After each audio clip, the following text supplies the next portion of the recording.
So the scene is sorry, Russ, thank you for that fantastic introduction. So MT Paridi, he's a local guy that runs, he does it as a nonprofit, a zine. It's called The Scene, but it's a zine for local artists and poets. I submitted to it for the first time. It was fun. So here's a little free write I did. I bit into the flesh of the holy lamb. This is the death of the ego. My cells awoke, and I understood why we as a species could never truly give up meat. It binds us, the parasites that make the slug's eyes dance, calcifies our higher thinking, dooms us to conflict and dirt. We eat meat because some of us need to tear into each other's flesh legally. Thank you. Wow. Have you seen that shit? It's crazy. Man, nature is cruel. You got a little worm inside a slug, and all of a sudden its eyes are just like, I can't stop. Good thing we're not like that, right? Parasites eat their brains. So, okay. Elections. Ugh, I'm not going to talk about it, but here's what I know. We have this little space curated for us. We made this space. You guys showed up. You are part of it. It is a symbiotic relationship. I'm not even trying to be poetic. You have the host, and you have the colony. We are the colony. We're showing up, and we're putting our energy into a local spot. So if or when Armageddon happens, who do you want to be with? Who inspires you? Who makes you want to keep living and not just go through all the fun lovey-dovey crap, but who do you want to go through the trenches with? I want to be here with all you guys. Aww, look at that. Look at that. That's where I want to be, and that's why I keep showing up. So this is a free write I did from August 24th. I love that people can print out their poems, whether they're features or not, and they just have like a curated story of all their writing. That's not the way my brain works, but that's okay. So, just free writing. I speak into my phone and then words come out. Miscommunication, friction, bullshit, high school never ended out here, fighting imaginary demons, the sound of the crickets chirping, the bats flying overhead, and I wonder, I know life can be like this. Life is so much more than petty bullshit.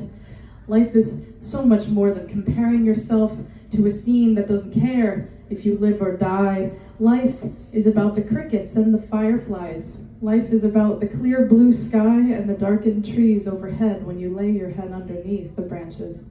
Life can be this. Life can be so much better than concrete walls and tan paint, better than fluorescent lights and artificial sun. Life can be better than eye strain and blue light from a phone.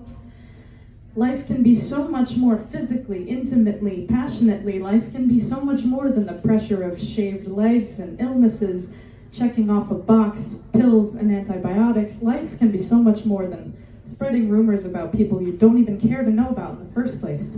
Life can be so much more than red or blue. Life can be purple too.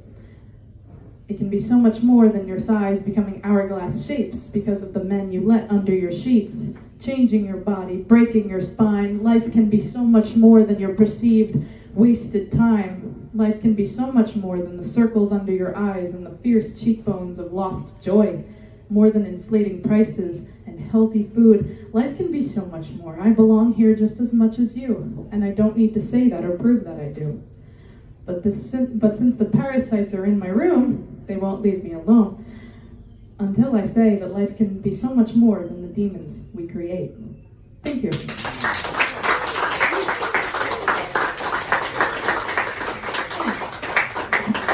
Thank you. That was fun. I don't like to be heavy, but that's just what happens. So before we wrap this up, I'm going to read something I wrote for my friend recently.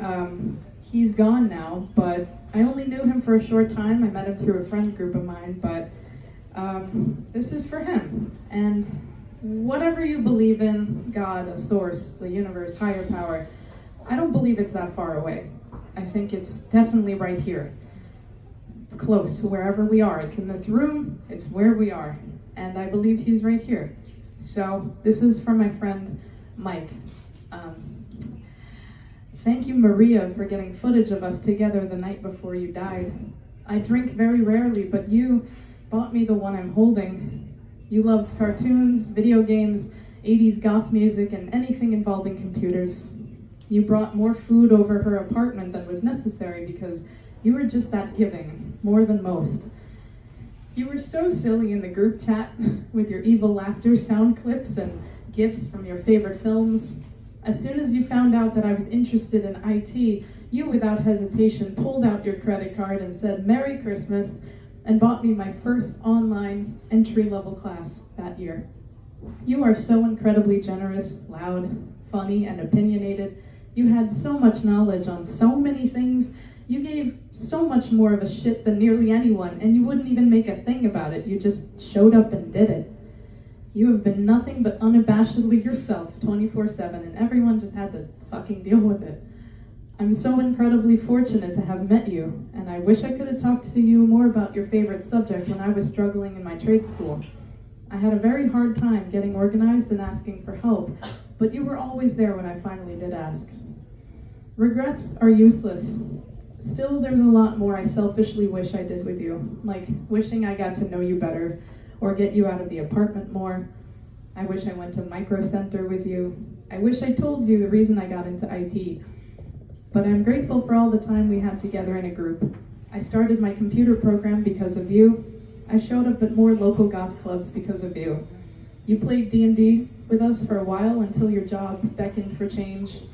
The levels you would go to be there for our weird little family and put yourself out there always made me so happy to see you come around more. This news has been so sudden and so painful. I didn't know you as well as I would have liked, but the time we had together was so important to me.